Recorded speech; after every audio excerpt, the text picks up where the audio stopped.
तो हेलो मेरे प्यारे बच्चों, मैं हर्ष भैया आपका स्वागत करता हूं आपके इस प्यारे से channel UP board high school toppers में। तो जैसा कि आप जानते हैं कि हमने ये चैनल ओपन किया है आप सभी को आपके ऑप्शनल सब्जेक्ट्स पढ़ाने के लिए।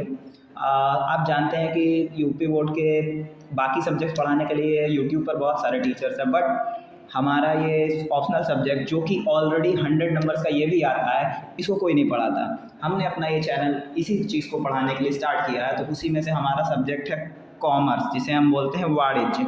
मैं आप सभी को पढ़ाने आया हूँ वाणिज्य। जैसा कि आप जानते हैं हमारे पास अब बचा है समय सिर्फ नवंबर, दिसंबर और जनवरी का। उस 3 महीने में हम इस कॉमर्स के सिलेबस को किसी भी हाल में पूरा करवाएंगे आप सभी का।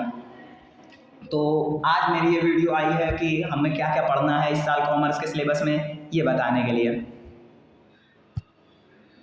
तो जैसा कि आप जानते हैं कि कॉमर्स में 3 पार्ट होते हैं। अगर किसी बच्चे ने आगे के कॉमर्स लेने के लिए थोड़ा बहुत रिसर्च वगैरह किया है तो आपको पता होगा कॉमर्स में 3 पार्ट्स होते हैं, जिसे बोलते हैं हम अकाउंट्स और इकोनॉमिक्स और साथ ही बिजनेस स्टडीज़। तो उसी में से अकाउंट्स के जो होते हैं, अकाउंट्स के हमारे पास फर्स्ट पार्ट जो है, फर्स्ट यूनिट जो है वो पूरी अकाउंट्स की है, जो कि हमारे पास टोटल 20 मार्क्स की आती है। देख सकते हैं आप सब कि ये 20 मार्क्स हमारे लिए कितने ज़्यादा हैं। अगर 70 में से 20 मार्क्स देखा जाए तो इसका वेटेज काफ़ी अच्छा खासा है। और अकाउंट्स ही वो पार्ट है हमारे कॉमर्स का जो सबसे ज़्यादा टफ माना जाता है। लेकिन आपको किस बात की टेंशन, आपके पास मैं हूँ ना, मैं सब कुछ आसान बनाऊँगा आपके लिए। तो इस अकाउंट्स में हमें पढ़ना है अंतिम खाता। इसके अंदर हमारा आता है व्यापार खाता, जिसे हम बोलते हैं ट्रेडिंग अकाउंट, और आता है लाभ हानि खाता, जिसे हम बोलते हैं प्रॉफिट लॉस अकाउंट। और इसके अलावा एक और अकाउंट होता है इसमें, जिसे हम बोलते हैं मैन्युफैक्चरिंग अकाउंट। हमें वो भी इसी में पढ़ना है अंतिम खाता के अंदर कभी। और उसके अलावा फिर आता है वृत्ति चिट्ठा, जिसे आप सभी बैलेंस शीट के नाम से भी जाना करते हैं। और उसके अलावा बुक पासिंग, चेक, रोकड़ा, ये सारी बहुत सारी तरीके की चीज़ें और भी हमें इसमें पढ़नी है। उसके बाद फिर आते हैं हमारा सेकंड पार्ट, जो कि ये भी होता है टोटल 20 नंबर का।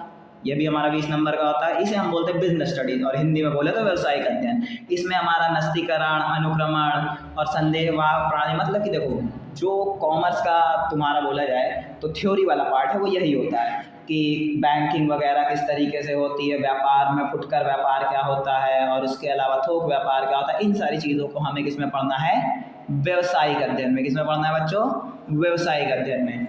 और फिर उसके बाद जो है वो आता है हमारा थर्ड पार्ट, जिसे हम बोलते हैं बैंकिंग और अर्थशास्त्र। अगर नॉर्मली बोले ना तो ये हमारा अर्थशास्त्र है, जिसे हम इकोनॉमिक्स बोलते हैं। इसमें हमारा बैंक की पूरी हिस्ट्री पढ़नी है कि बैंक कैसे बना, कौन सा पहला बैंक था, ये सारी चीज़ें। उसके बाद फिर हमारे देश के जो नेशनल और इंटरनेशनल बैंक्स होते हैं, हमें इसमें उसके बारे में पढ़ना है। जैसे कि आपने अब नोट पे तो छपे हुए पीछे देखा ही होगा, भारतीय reserve bank, RBI, reserve bank of India.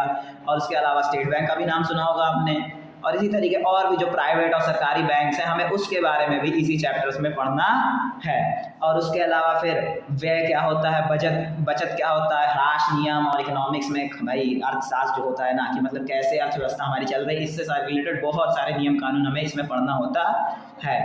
और फिर उत्पादन के साधन, मतलब कि हम किस तरीके से किसी चीज़ों का उत्पादन कर सकते हैं। बचत का सामाजिक महत्व, यानी भाई देखा जाए तो बचत हमारे मिडिल क्लास समाज के लिए बहुत ज़रूरी होती है। तो वही बता रहा है कि बचत के क्या सामाजिक महत्व है, हमें इसके बारे में पढ़ना है। और ये टोटल कुल मिला के हमारा आता है 30 नंबर। ये कितने नंबर्स का आता है बच्चों, 30 नंबर का।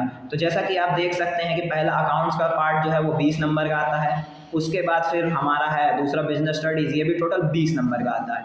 फिर उसके बाद जो थर्ड पार्ट है वो है हमारा इकोनॉमिक्स, और इसमें बैंकिंग वगैरह भी मिला दिया है, इसलिए टोटल कुल मिला के 30 मार्क्स का आता है। अगर इसको टोटल किया जाए तो हमारा कॉमर्स का पेपर बनता है 70 नंबर का।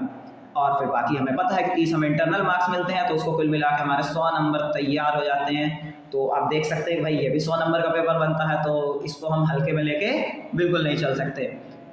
तो बस इतना ही आपको बताना चाहूँगा, क्योंकि सिलेबस आपका इतना सही है और उसमें क्या ही बताया जाए। तो आपका सिलेबस इतना सही है, इसमें हमारे कुल अंक जो होते हैं वो टोटल 100 नंबर का होता है। ये मैं ऑलरेडी आप लोगों को बता चुका हूँ, जिसमें से जो लिखित अंक है वो कुल मिला के 70 नंबर का होता है। और आंतरिक मूल्यांकन वही जो यार प्रैक्टिकल वाला नंबर देते हैं, वो कुल मिला के हमारा होता है 30 नंबर का। और अब हमारे पास कुल मिला के टोटल 3 महीने बचे हैं, नवंबर प्लस दिसंबर प्लस जनवरी। इन 3 महीनों में किसी भी हाल में हमें अपने इस कॉमर्स का सिलेबस को कंप्लीट करना है इन एनी हाउ। हम बस कंप्लीट करवाएंगे और बहुत ही अच्छे तरीके से हम कोशिश करेंगे कि अच्छा से अच्छा आपको कंटेंट प्रोवाइड कर सकें। और एक बार मैं आपको फिर से अपना नाम याद दिला देता हूँ, मैं आपका मेरा हर्ष भैया, आपको ये सिलेबस किसी भी हाल में आपका कंप्लीट करवा के आपको दूंगा।